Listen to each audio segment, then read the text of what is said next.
bilanggo sa dagat na apoy, di makahinga sa init na dumadaloy. Ialay mo ang bagong pag-asa sa tulad kong nasadlak sa pagkakasala.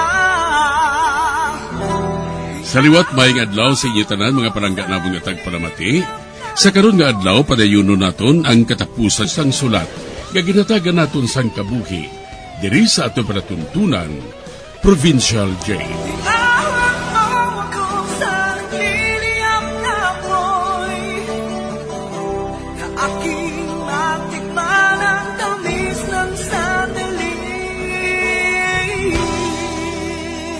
Bahin sa nagligad, luwas nga nakagwa si Saldo kag si Amanda sa salakyan nga nahulog sa fountain.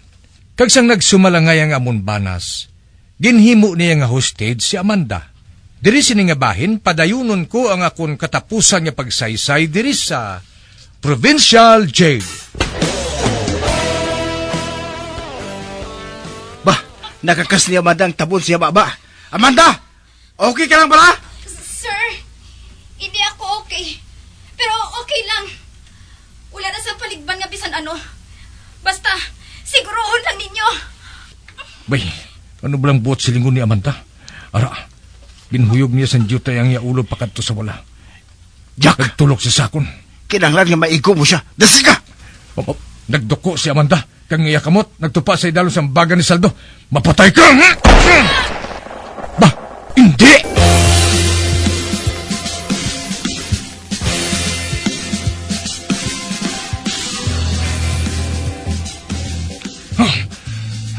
Naigo ang babae, kag natumba sa nahulog sa tubig.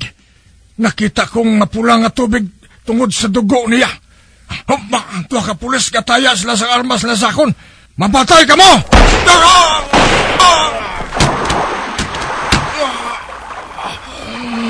Kimpaulanan nila ako sa bala.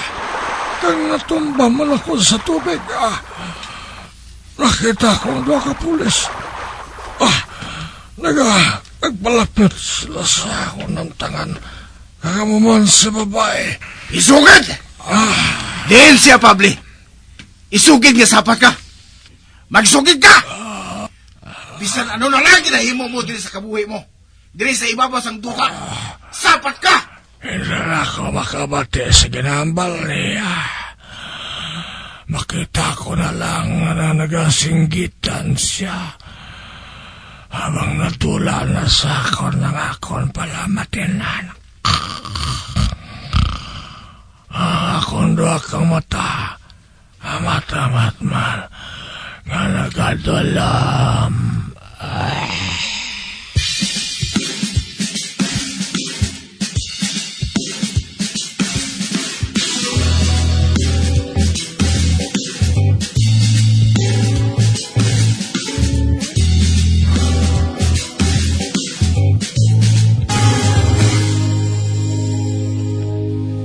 Ano ba lang buhaton na diri, ha?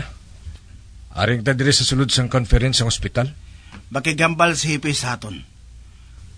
O, gali, kamusta na si Amanda? Luwas na siya sa katalagman. Mo lang galing. May naigo nga ugat siya liog. Ato naman dito si Gemma, nagabantay sa iya. Ba? May nagsulod? Kamusta ang pasyente? Si Hepe. Hepe. Sunod sa doktor. Luwas na siya sa katalagman. Nakaibalo bala ka mo kung pila katawag ang ako na baton. Halin sa mayor kag sa mga reporter? Mga pilagid, sir?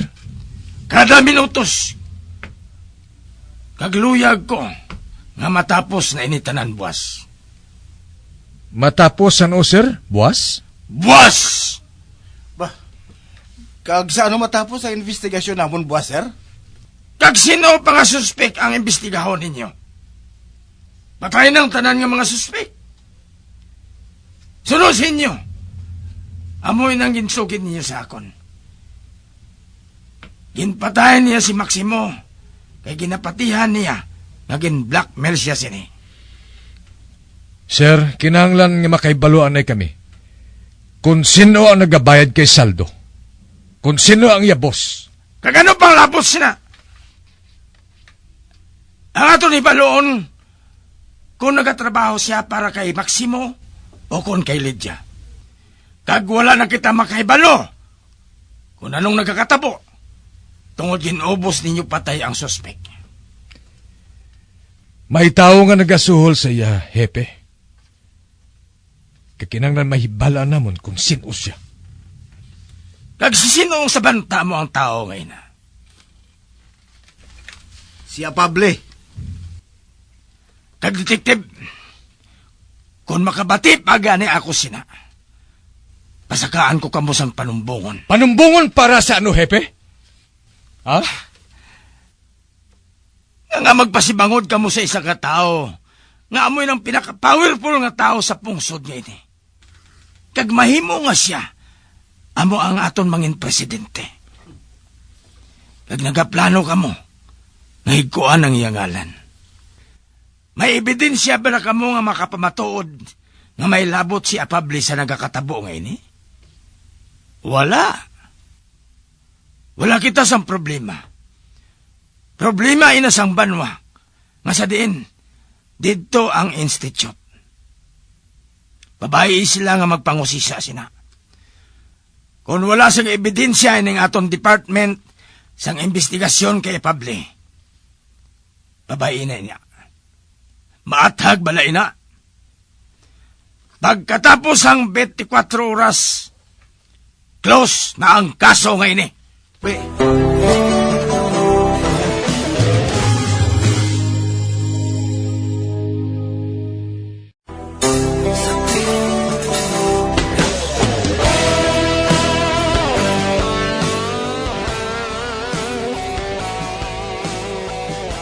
Sa amo nga hitabo, naluwas si Amanda kag napatay gid si Saldo.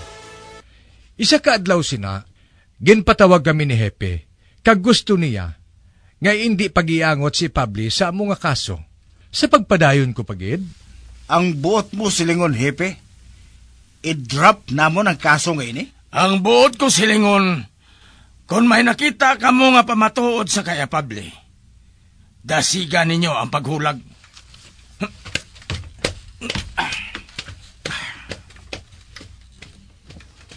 Kinahanglan nga paminsaro nato ini sa Mayo. Kag nahangpan ko, hindi pa kita makapaminsar sang Mayo. Concerned kita sa natabo kay Gemma. Wala siya naghalin sa ospital sa tupad ni Amanda.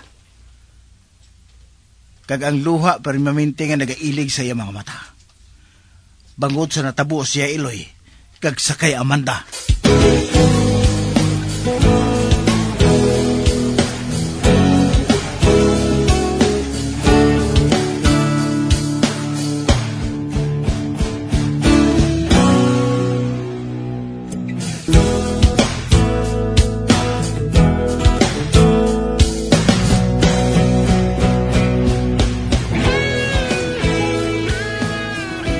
ginpatay sa imo iloy si Maximo.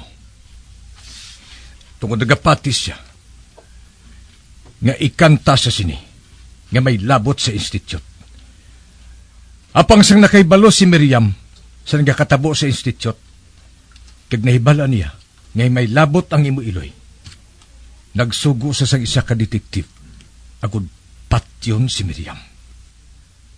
Kag ang detektive nga ini, nga si Saldo, amo man ang nagasunod sa imo. Kag may labot man siya sa kamatayo ni Willie. Apang, ang problema naton subong, amo si Pabli. Paano naton mapamatudan nga imbolbado siya? Ay, Jack. Dasa hindi na ako makaibalo magpaminsar pa. Ang gusto ko lang, nga makabugtaw na si Amanda. Masugot akong kalimtan ng tanan niya ini. Basta makabugtaw lang si Amanda. Siya na lang nabilin sa akong pamilya, Jack. Nakaibalo kami sa ginabatyag mo, Chima. Apang sa subong, wala pa kami sa may mahimo. Ang mahimo na lang namon, amo ang mapabayad ang sinuman nga may labot dire. Ang yamay, isa sa mga tao, ngara sa likod sang anomalya sa institute. Kagda kong ipikto sini sa iya, kung mabulgar ang malain nga natabo sa institute. Motibo lang ining ebidensya. Kag sa ano naton siya makuhaan sang ebidensya? Sundala ang ginhalinan sang kwarta. Be, Om, ano? Kung si Saldong ila ginabayaran, may ara tao nga nagabayad sa iya. Naka-issue na kami sang bank record. Pagkatapos, may nakita kami sa iya wallet. Apang ginapalibot-libot lang kami sang iyaman nga mga abogado. May mga hearing sa iya privacy, due process, kag kung ano-ano pa nga mga bullshit nga aradira. Patay na siya subong. Kag hindi ako magpati nga ang isa kapatay, may ara pa nga due process. Kag kung ano pa dira, tawgi sila liwat. Kag nagapati ako, nga wala na sila sang ibalibad. Mahimo nga husto ka. Karon nga patay na siya. Wala na kita sang problema kung mag-cooperar siya sa aton. Malakat kami sa hindi madugay.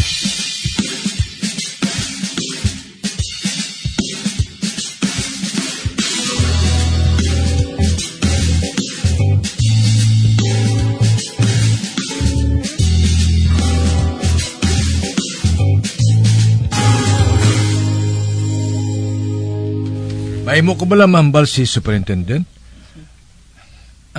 May pasyente pa siya, detektive. Sige ha, mabilin ko na ikaw. Manawag ako kay Castor.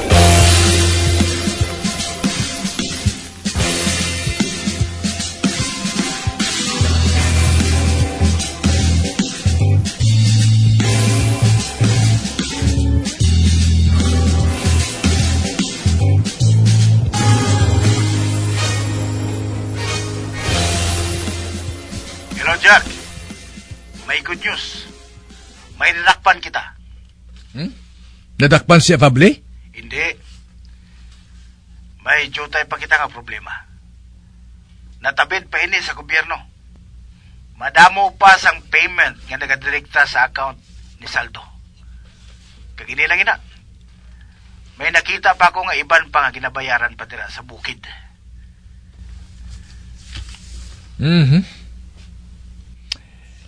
Si superintendent, nakahangop ako kung nga ginapilit kiniya. Nga nag-suicide si Willie. Subong ari ako dire, sa hindi madugay, makigambal ako sa iya. Balitaan ko lang ikaw kung anong matabok.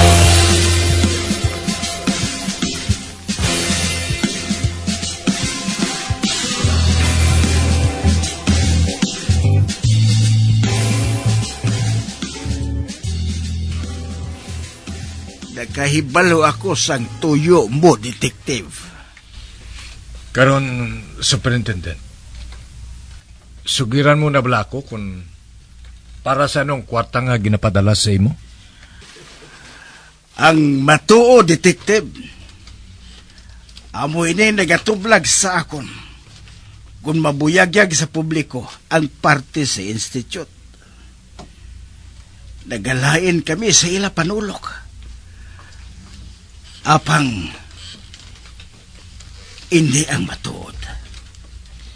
Ang matuod, ginapauntat na sang gobyerno ng institute nga ini. Apang sang mag-abot ang 1960, ginliwat ang pagbukas sang amo nga ospital. Ginpadayon ang pagtukib sang virus para kontra sa terorismo. Kagang bulong, amo ang gamiton pareho sang pag-abot sang pandemic. Kung walang bulong nga ito gaging gamit, kaging injection sa mga tao, ayhan.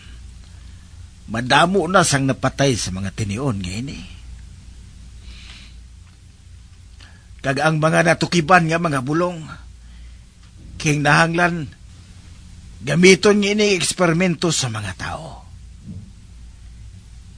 Kag ang mga tao nga ginagamit, amuin ang napreso sa basement.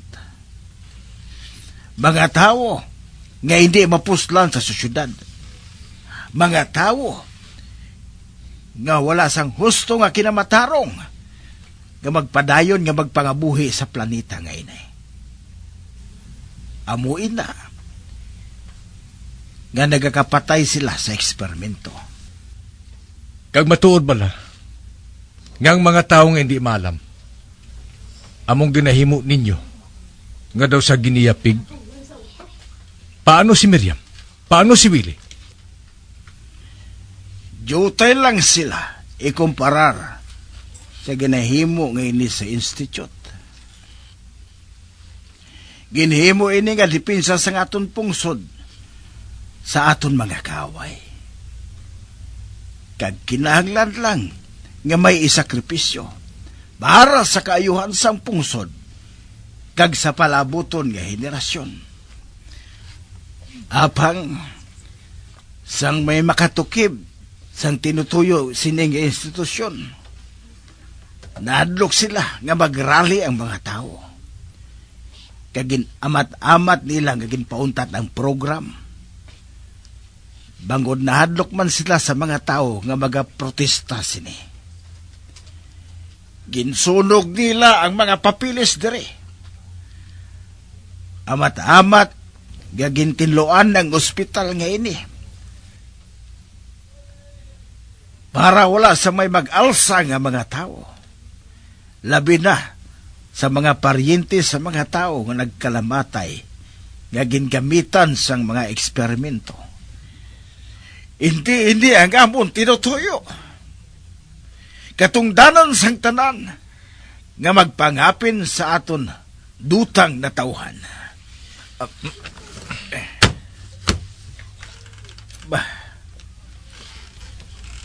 Ginbutang mo sa lamisa ang imo pistola. Wala na ako sa panahon nga dakon ka, Superintendent. Ibilin ko si mong pistola ngayon. Sa paging ina, hindi ka na makabatsig sang kasakit. Pareho sa nabatsigan sa mga tinuga. Maging kuhaan ninyo sa matarong nga mabuhi sa kalibutan ngayon. Dira ka na.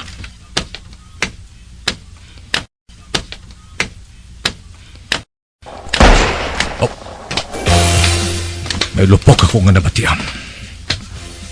Adios, Superintendent.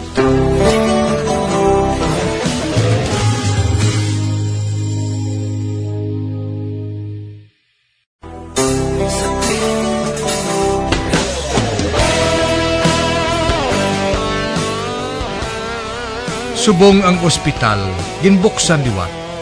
Apang ang nagapalakat amo ang mga doktor nga mga pribado. Kag makatao na ang ila pulisiya. Si Afabli naman, wala na nagpadayon sa ihandom nga makaangkon sa mataas nga gahom sa gobyerno. Si Castro nag-retire na, kag nangin coach na lang sa basketball, kag kaupod niya si Jerome. Si Amanda nagpadayon sa pag-eskwela, kag si Gemma naman nagpatukod sang isa ka negosyo.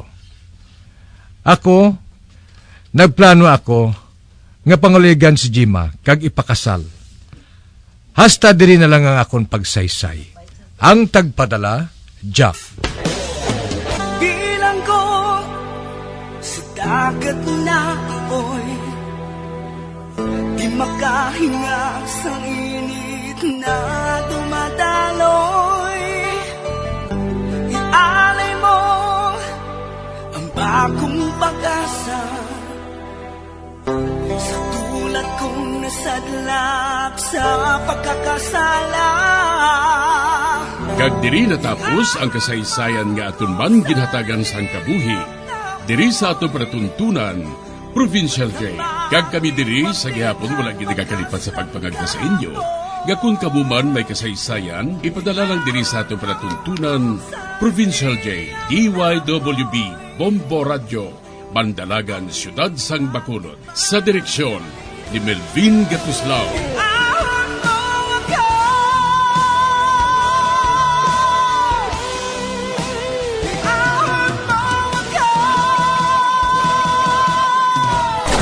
Bombo Radio Philippines.